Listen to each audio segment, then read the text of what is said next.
Okay, great. Well, thank you all again for joining for this June meeting of the Passive Recreation Lands Subcommittee. I will call on our chair, Kevin Conrico, to also help guide us through this agenda today.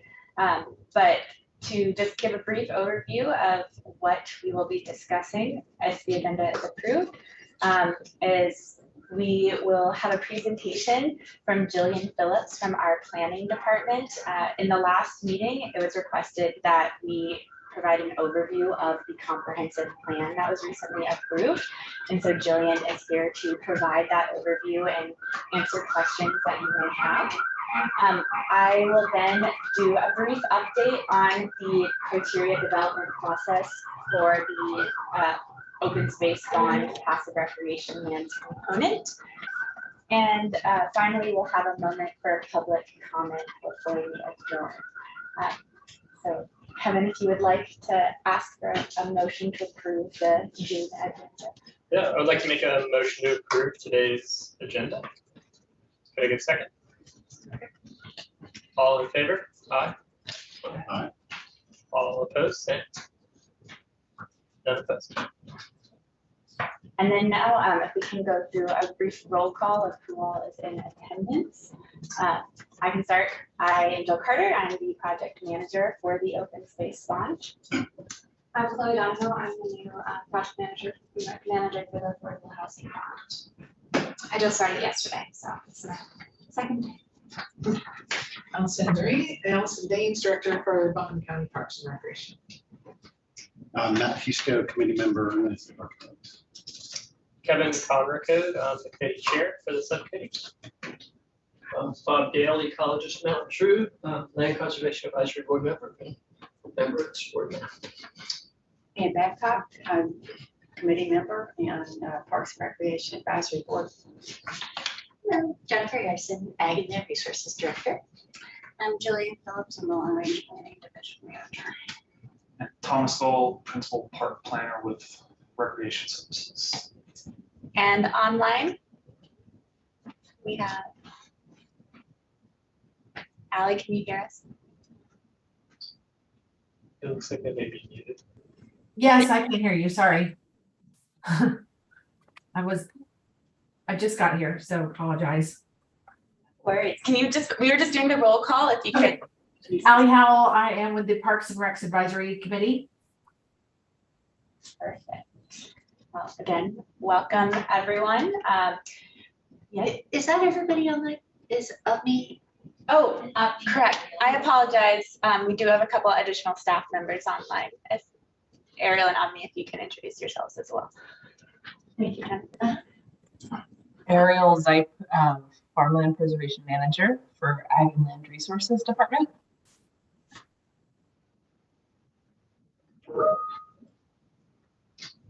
Avni, are you online? Something just wanted to chat.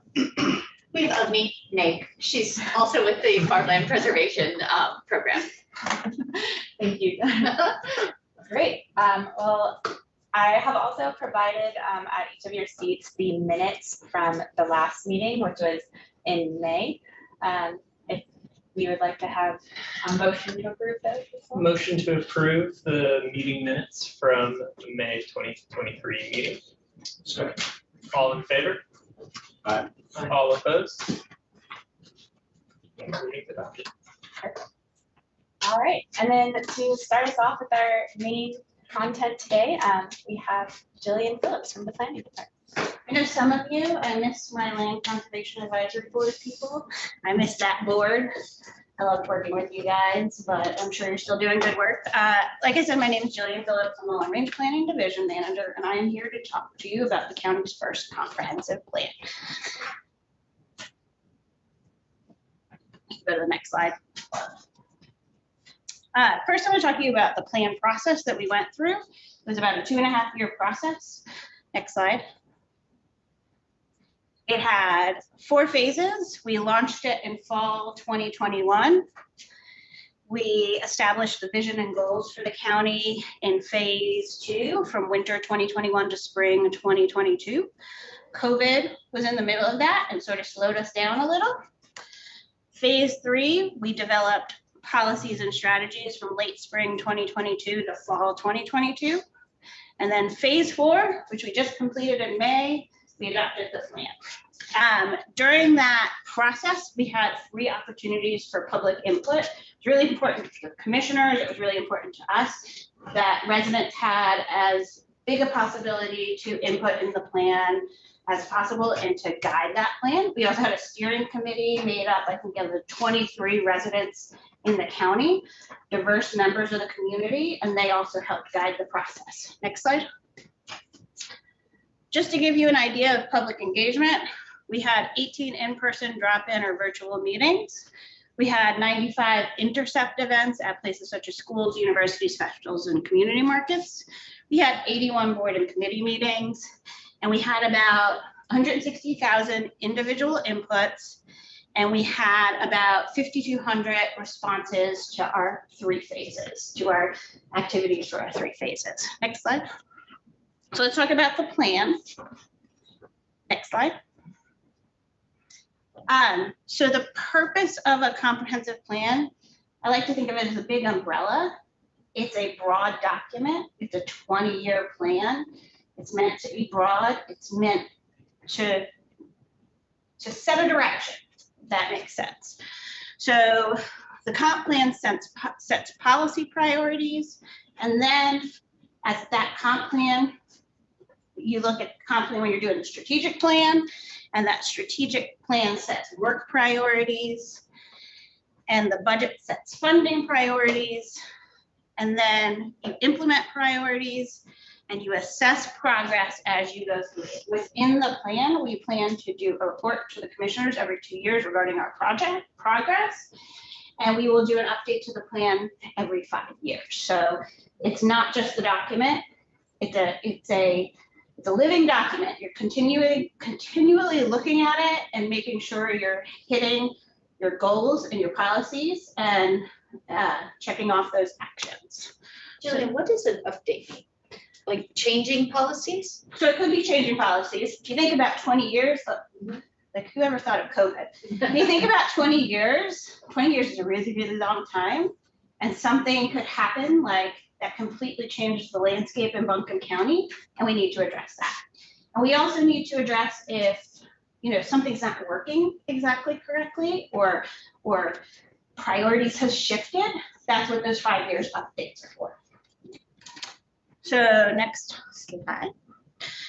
So you can see we have, I gotta count, I think it's 9 chapters. We have an introduction and we have an implementation, but then we have 7 main chapters, which are, I always call them the planning buckets, sort of the policies that are covered in the plan. Next slide. And one of the things that we did with the public, and one of the things that was very important to us when we started this plan, we wanted to keep in mind as lenses to the plan itself, sustainability, which has always been important to the county, regionalism, because we are a regional hub. My boss always likes to call us a gateway community. We are the gateway to Great Smoky Mountains. We are the gateway to the rest of Western North Carolina. We are the biggest city in Western North Carolina, and that's why we have to look when we are planning for ourselves in terms of regionalism and how what we do affects those outward facing communities and how what they do affect us.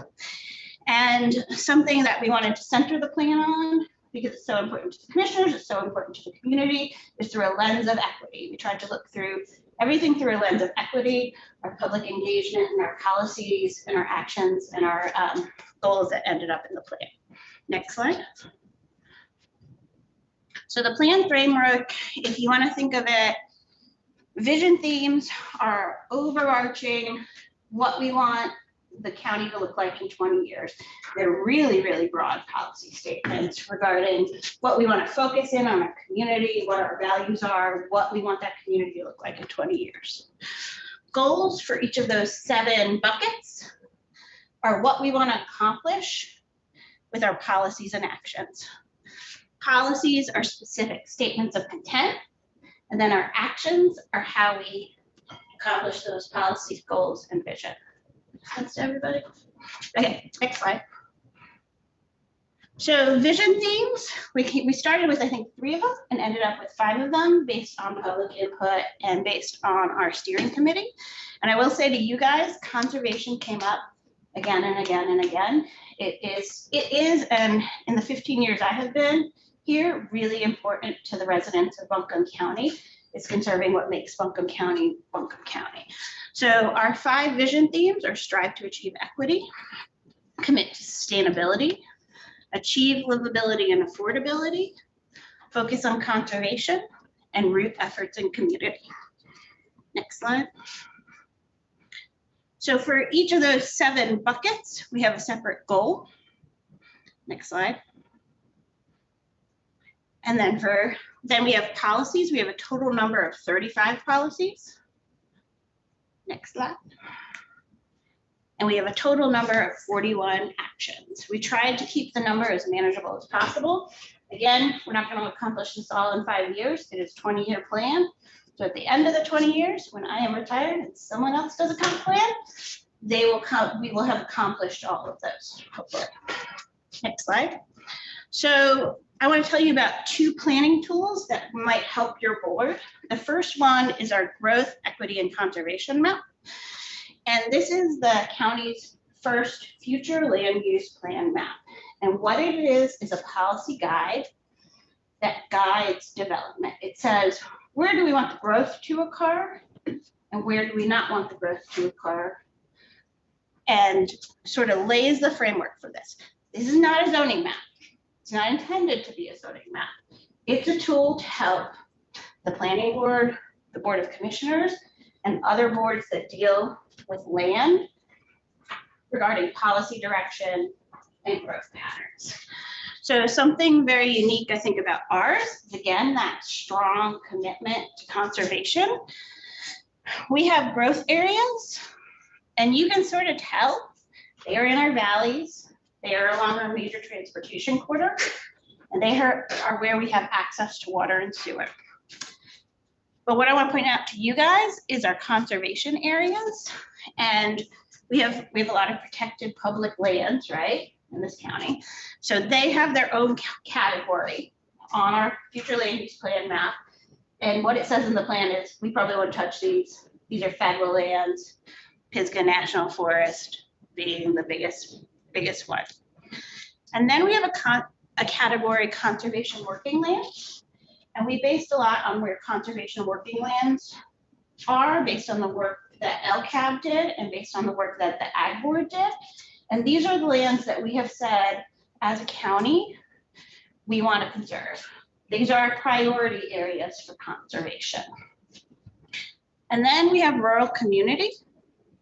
So if you want to think about it as most protected, and then it goes down to more development, our rural community areas might be appropriate for rural levels of development. So think like small scale commercial that supports those communities. Think about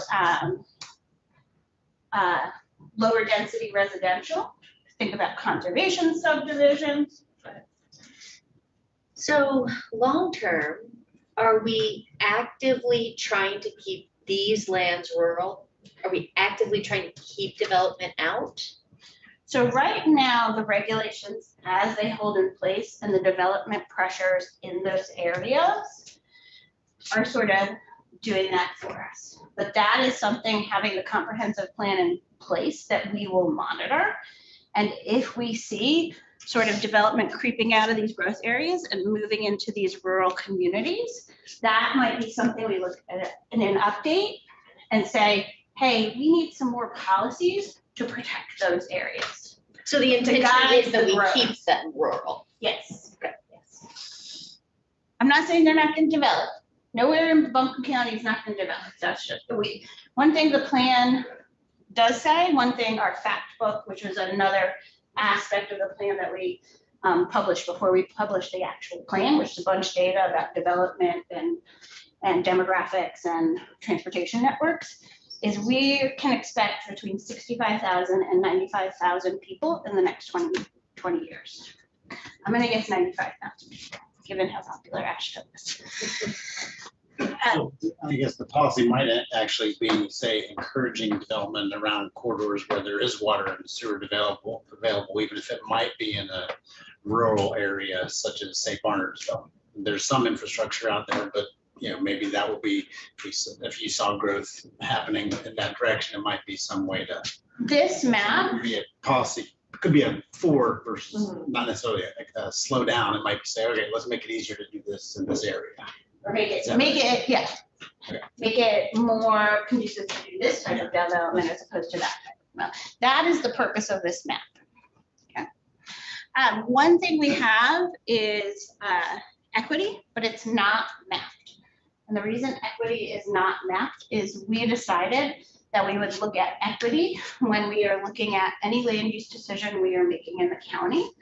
And the reason being, if you think about our historic BIPOC neighborhoods in the city, we don't have that. So equity becomes in the county is sort of more spread out. And I'll show you that if you go to the next slide. So I don't know if you guys have looked at the community index map that Strategy and Innovation did, and it's really small on here, but you can look at it online. But it is an index that shows you where equity might be a concern based on a series of factors, such as homes below poverty level, English as a second language homes, higher renter homes than owned homes. So those sort of things. Does it also take into consideration, like if some industry impacting that area is a problem equity-wise? So that's what this tool is for. This equity tool, what will happen when we are making a land use decision is we will look at these two equity tools, the community index map, and then we have an equity analysis tool.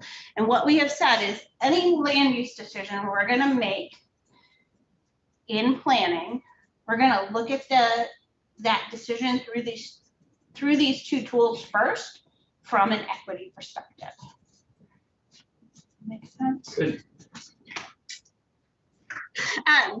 Next one. So getting down, I forgot about small area planning. Next slide, sorry. Another tool, sort of thought it might affect you guys, is we are gonna do, comprehensive plan is real broad, right? It's not really a neighborhood level. We are gonna start doing small area plans. And when we do those small area plans, one of those things we will look at is open space and recreation at a neighborhood level, if that makes sense.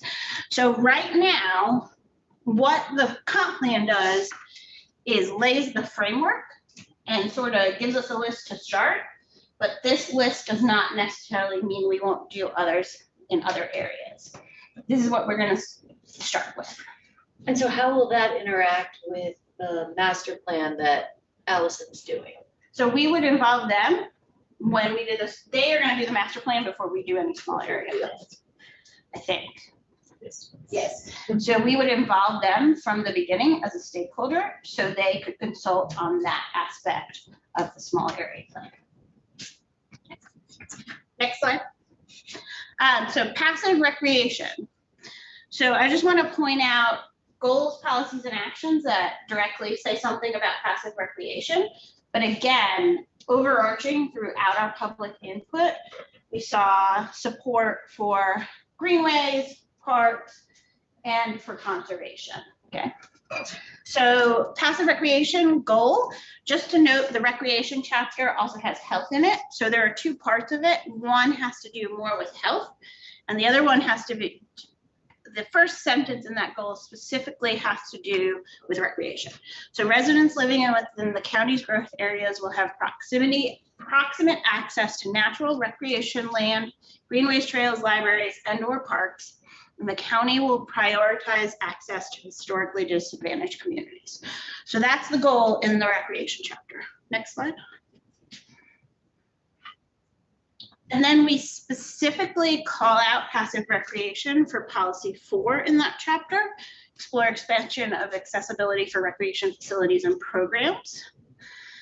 The intent of this policy is to ensure that county recreation offerings are more inclusive, both for people with disabilities and for non-white populations who may have historically been excluded from programs. Federal lands surrounding the county, such as Pisgah National Forest, may provide popular passive recreation for those who can access them. To increase their reach, the county can provide more equitable options which are welcoming to all and rooted in community needs. So that's where we specifically call out passive recreation, if you want to go to the next slide. And then we're going to talk about actions. Actions are the specific things we're going to do to meet, again, those goals and those policies.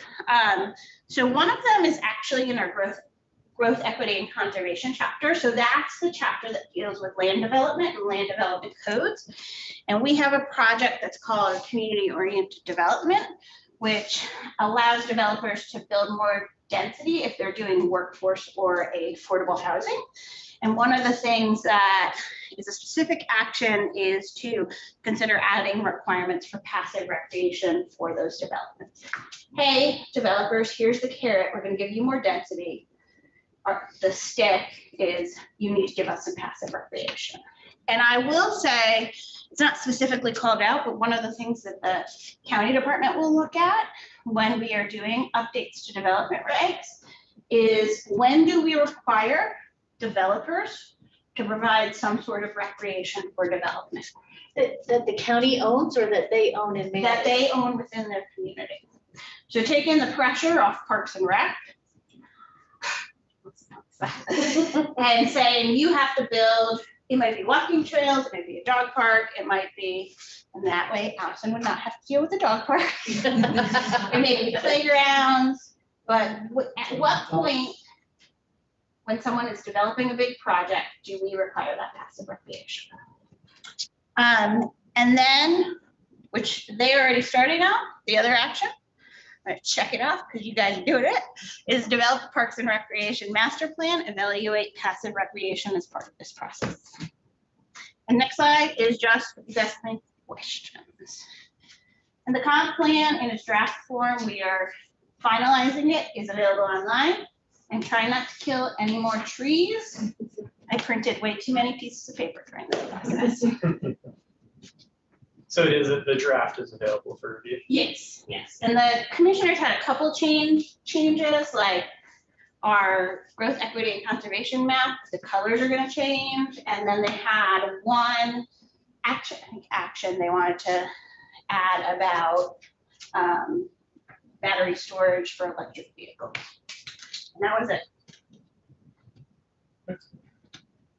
I'd like to just take the opportunity to let you all know that I came into the county at the end of this process and planning, and they did a fantastic job of bringing me in immediately and asking questions and reviewing and having conversations about where the department was now and ensuring that those goals and overall what the plan was trying to target and look towards hitting for the community was really in alignment. And so, I really felt like they did a great job reaching out to the recreation department, particularly. I know they did with others, but we're here talking about recreation. So I just want to give a particular shout out to their efforts to ensure that we were included and had conversation about even what passive recreation, for example, kind of meant to us and what we were hoping to accomplish. Jillian, is this particular PowerPoint available? It's so concise and very good. I think she sent it to you. I shared it with You did. the agenda yesterday, but I'll reshare it. And as usual, I haven't. No worries. I didn't do my homework. I can reshare it. It is also, all of our meeting materials moving forward will be on our Engage site attached to the day's meeting. So if you want to share that more easily, on a web platform, you can always go there. And I will say, if you guys are involved in other groups or other committees, she was ahead of the curve. Probably sometime this fall, we want to sort of do a roadshow for the community and talk about the comp plan, talk about the policies, actions, and goals, and what we do moving forward. So we're taking a break now. Sorry to interrupt your break, but we appreciate it.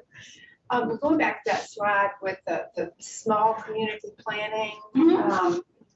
Is that something that will be done soon, or, I mean, how would we use any of that with looking at criteria for grants? So we will, it'll probably take, I'm guessing, 1 year to do each plan, and we will start with probably the Emma community, not this budget year, but next budget year. Or not next, fiscal year 2025, whatever that starts. When would that start? Someone tell me. June 2024. Yes. Or July 2024. I have a sticky note with, I have a sticky note with the fiscal years that I have to look at to remember. So in other words, to be. Okay, so that's in the future, much yeah. further down. Yeah, and it'll take us a while. We are staff of 4, so you gotta be patient with us. But the master rec plan that would help influence this, 18 months away, 2 years? Yeah, that's what we're shooting for. So hopefully they'll correspond right in line. In terms of helping us with this work, those resources aren't quite available. So just do our best.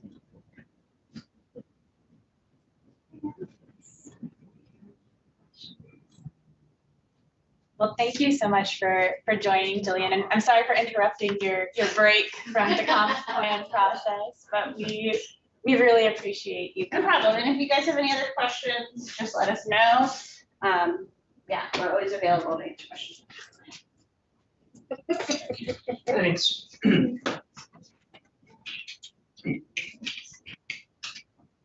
Well, with that, I did want to give a brief update on where things stand with the passive recreation land criteria development. As you may recall from the last meeting, we were getting into this process of kind of setting the vision for passive recreation lands, thinking about what do we want passive recreation lands to look like in Buncombe County? What are the characteristics of a great passive recreation lands project? And we were getting ready to start with a public engagement process to speak with community members about those questions. And so I wanted to let you know how that's going and what our kind of next steps are. So this is a new slide that we shared in some community meetings that we had, talking about what are the boundaries we're working in when thinking about passive recreation and setting the vision for passive recreation. So these boundaries, being that they minimize the destruction of wildlife and natural resources. These projects provide opportunities for great recreational activities that are non-consumptive. They involve minimal improvements on the land itself, and they allow for public access to this land. So working within those boundaries, we had the staff proposed, we're calling them characteristics right now before we further refine them into criteria. But these should look familiar. We shared these in the last meeting, but just restructure them and action statements. The staff values that these projects minimize the negative and maximize the positive conservation and environmental impact. They should promote equity in recreation within our county. They should be accessible for all in our county. They should be able to be feasibly developed within the restrictions of the bond, including that timeline. They should minimize costs efficiently, and they should leverage funding sources. And then they should align with county plans and needs, including the comprehensive plan that we just learned more about. And then finally, per our conversation last month, we added that these should include a plan for the long-term maintenance and management of these projects. So we took that set of characteristics to engage the public through 3 main channels so far. We had some great media coverage that was kind of spurred by our communications team with a press release and a Buncombe County article, but we were also had an article featured in WLOS and an interview with Blue Ridge Public Radio. We've also had 2 community meetings. One was that community partners meeting that we talked about last month. Then we also had a more public meeting. In those meetings, we shared these definitions of passive recreation lands. We shared some examples of what passive recreation can look like. And then we also shared those proposed characteristics and had the attendees express their thoughts, what was missing, what needed to be explored further. And then we've also had an online survey that has been live for about a month now, I think. And so far on that survey, I think we had about 340 participants respond already, which is a good number of people. So we're excited to see the responses that we've had come through that. And just to give you a sense of what we've heard so far, and I do want to caveat that we are continuing this public engagement process, and I'll go into more about what that looks like moving forward, but this is just where we're at so far and the kind of feedback we've received. But some of the recurring themes include a strong interest in using these funds to acquire and conserve land, to kind of set that land aside and protect it from future development and allow us to develop parks on that land in the future. That question of long-term maintenance and management is one that has come up in a lot of these conversations. What can that look like? What opportunities are there to ensure that these projects are open and safe and clean and a good place to be for many, many years to come? Also, that the geographic distribution of these parks is important. We heard in Jillian's presentation this emphasis on equity, but also making sure that people throughout our county and not just in certain locations have access to these parks and that they are accessible by public transportation and multimodal transportation. So you don't necessarily need a car to get there. Additionally, obviously, the conservation piece is baked into passive recreation, but that has really come out as a key priority of people involved in this process, including this desire for us to require kind of ecological and environmental assessments of potential projects. Another potential additional criteria that has come up is opportunities for economic development and how these projects can provide economic opportunities within our communities. And then finally, importance of accessibility regardless of physical ability. One example that this has come up in a couple times now is around, what types of activities can take place on the land? Like, could e-biking, for example, be a more accessible activity that takes place on these properties? So before I go into kind of what our next steps are, I do know that we had a couple subcommittee members that attended the meetings. I didn't know if you guys had any thoughts or points you wanted to mention from what you heard at the public and community partner meeting. Yeah, one of the items I heard was long-term carrying costs. It's like if it's going to be county owned within the Parks and Rec portfolio, where funding is going to come for development of that, or the continual maintenance, I suppose. And looking at this bullet point list you have here, the opportunities for economic development, public-private partnership, to me feels like it's kind of at odds with the long-term management and maintenance. Just like, I mean, personally, one of my concerns was these are taxpayer dollars going to acquire the lands, and then if it's going to be held by a private organization that needs to recoup those carrying costs through admission fees, it feels sort of like the taxpayers are kind of funding somebody else's bottom line. I think that's a great point, and I think, obviously some of the attendees we had at these meetings were from, private businesses and organizations that are obviously looking at this as an opportunity. And I do think part of what we've seen in the survey, at least related to that opportunities for economic development, also relates to, these lands connecting to businesses and connecting to different parts of the community to allow businesses within our community to grow and have more customer base, I guess, coming from these lands. But that requirement of being open to the public, I think, is a key one that we have to keep in mind with, per your point around not wanting these to become a project that eventually charges a fee for admission. It's not really open to the public at that point. Would that be something that would be part of the criteria, is that no fee is charged to participate or use this Not facility? necessarily, because there are state parks that have parking fees, Not in North Carolina. Not in North Carolina? No. Okay. Yeah.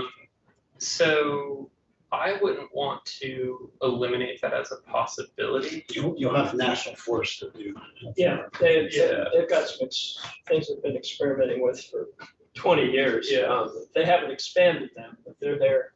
And I don't think we should tie our hands, because in the event that an opportunity comes up for the county to purchase, but the commissioners don't want to increase the budget for Parks and Rec to maintain it, we want to leave possibilities open for all projects, if that makes sense.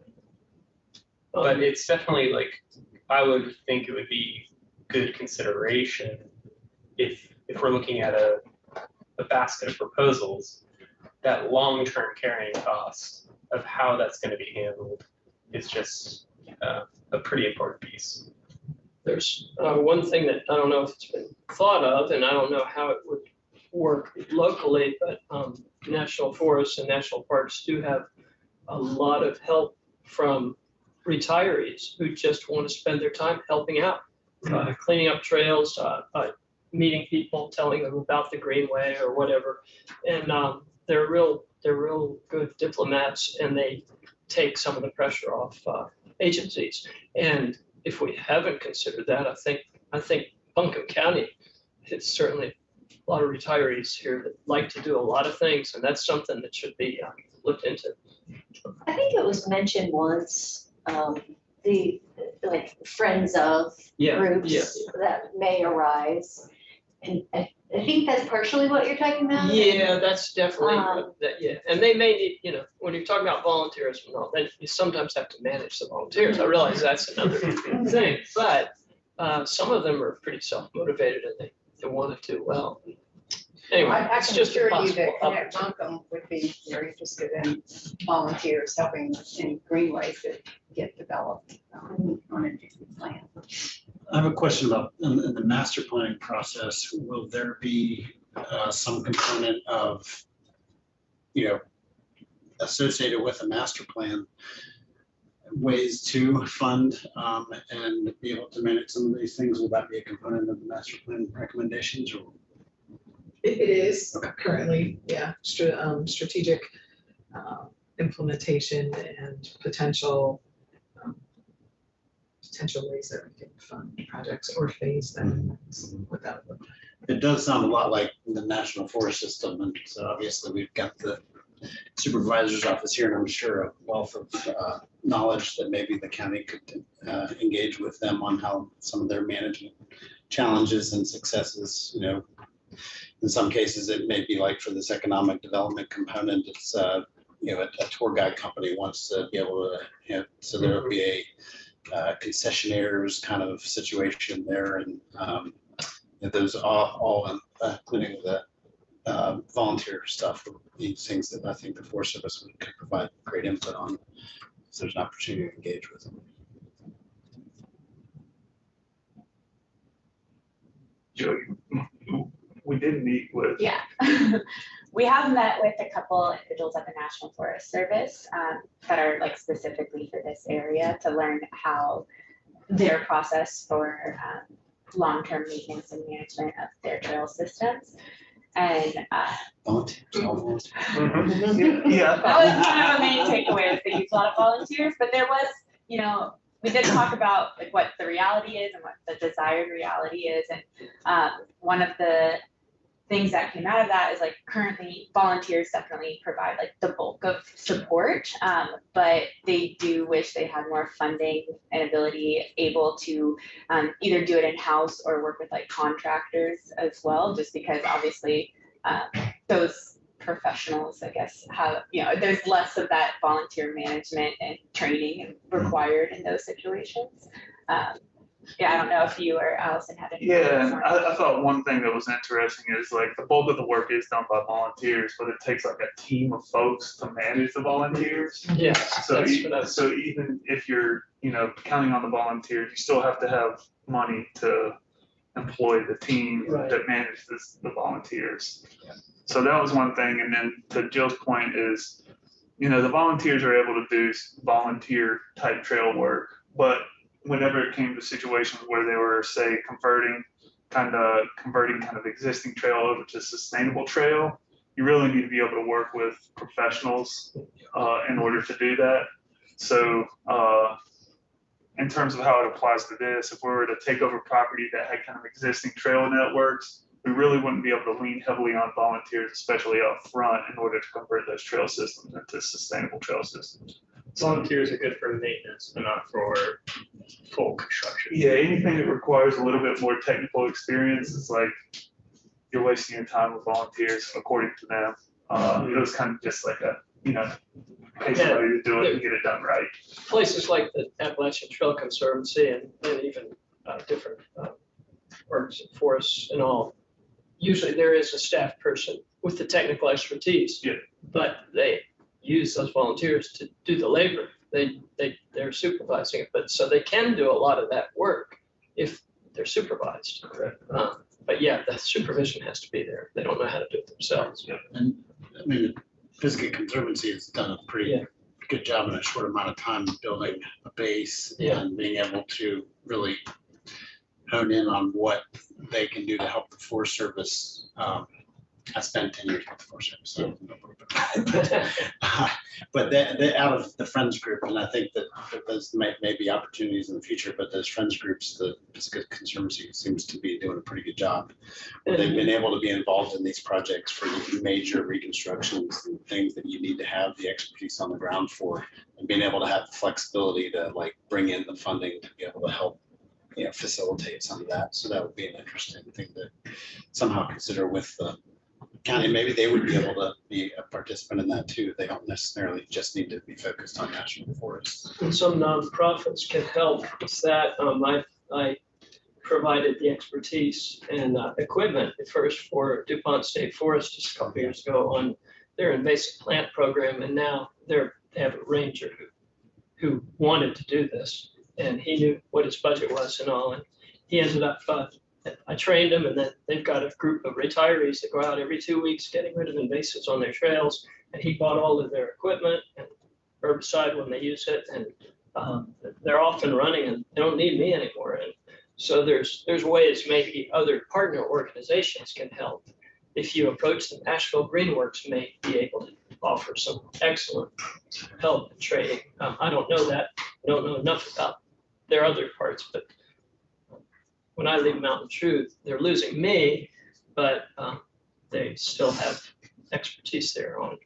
We've been asked to do some trail building for the Forest Service in Madison County, and my field biologist will be taking over for me. We'll be looking at our capacity to help do some of that. So, anyway, there's lots of possibilities in all these areas. I think the one thing to remember is that even if we can get volunteers, friends up, it still takes staff time and it takes budget. Absolutely. And so the budget associated with these projects for ongoing maintenance, to buy the equipment, to buy the, I think it's something that we're not into that part yet to You're right. discuss, but it's a very real part of the Yes. viability of these projects. Mhm. And I think that has to be considered right up front. Absolutely. I mean, depending, say we picked a project that's several hundred acres, that may require a ranger. It may require, and how do we, one of the things that Jill said was keep them safe, clean. So how do we do that? Well, we do that with people on the ground generally. And Well, so what does all that mean? From that thought, it's like we're looking at within the confines of Buncombe County. And although we have a bigger population base than surrounding counties, we have an outsized amount of public lands to maintain as is. And we're looking at adding to that. And so from a funding perspective, since we have an outsized number of outdoor recreation opportunities, we are serving cities as far away as Atlanta and Charlotte. And so one of my interests is laying into people who are outside of Buncombe County. And, there are many mechanisms, sales tax, this will be a good one, but, or resident stays for hotel beds. But when we get to that point, I think we'll have to start getting creative and go beyond, because how many volunteers in Buncombe County are you going to get when we have enough natural infrastructure to serve really a big chunk of the Southeast? So I think the passive rec land acquisition is bringing that to the forefront. It's a problem that we've had for decades because this region is so lovely. So maybe we can tackle that in the coming months. Not a topper. Yeah. Perfect. So I do want to just briefly talk about next steps before we adjourn, but was there any other questions or points about that some of this feedback we've started to hear before I move forward? Okay. So to echo something that Jillian said in her presentation, we are also trying to be very equitable, not only in how these bond funds are allocated, but in how we approach our public engagement. And so to that end, we are taking a bit more time with this passive recreation lands component to make sure that we are reaching not only more people in the community, but like different parts of our community who aren't always at these meetings, and making sure we're kind of taking a more holistic approach and including more voices in this conversation. So this next month, we're really focusing a lot on that. These passive recreation land materials that have been shared at these meetings and on our website are being translated into Spanish. We're also going to be meeting with the communications team to talk about having a community meeting targeted to our Spanish-speaking communities in Buncombe County. And then we are also sharing these materials and the survey at more events and community centers within Buncombe County to really get more engagement with this process. And then based on the input that we receive, we, as you know, will be going into refining and really building out that draft criteria. Now, I did want to quickly note that one priority of the staffs is for the open space bond. Generally, we're trying to kind of space out when we bring the different components of the bond to the commissioners to approve the criteria. Currently, we are looking at bringing the greenways criteria to the commissioners in July. So we would like to be able to wait until August to bring the passive recreation criteria to the commissioners so that there's not too much overlap and confusion. So based on that goal, once we continue and finish this public outreach component, we'll be able to refine the criteria and share a more fleshed out criteria with this subcommittee as well as with our community partners, get additional feedback from all of you. I also encourage all of you to continue thinking about it. You can reach out to me over email, or I can hop on the phone if you have ideas that come up in the meantime. And then further refine that criteria based on that feedback. We will be asking this subcommittee to approve that final criteria. And then one piece that I didn't add to this next step slide that I should have, is we will be most likely bringing that criteria to the Energy and Environmental Subcommittee of the county, just to, as an informational opportunity, share the criteria, see if they have any thoughts or feedback. And then finally, have the commissioner briefing and hopefully approval in August, as I discussed. So yeah, any last thoughts or questions about where things stand with the criteria development process? No? All right, then do we have any public online that would like for public comment? All right. One last comment before we adjourn. I did have an idea to have the next meeting on July 11th at 11 a.m. I'll give you guys all time to check your calendars and see if that works, of course. I just wanted to put it out there in case it does. And if not, Tuesday? Yeah, it's a Tuesday. And then I think we can move into adjournment. Yeah, thank you for your time and your presentation. Motion to adjourn. Second. All in favor? Aye. All right, everybody have a good afternoon. Thank you.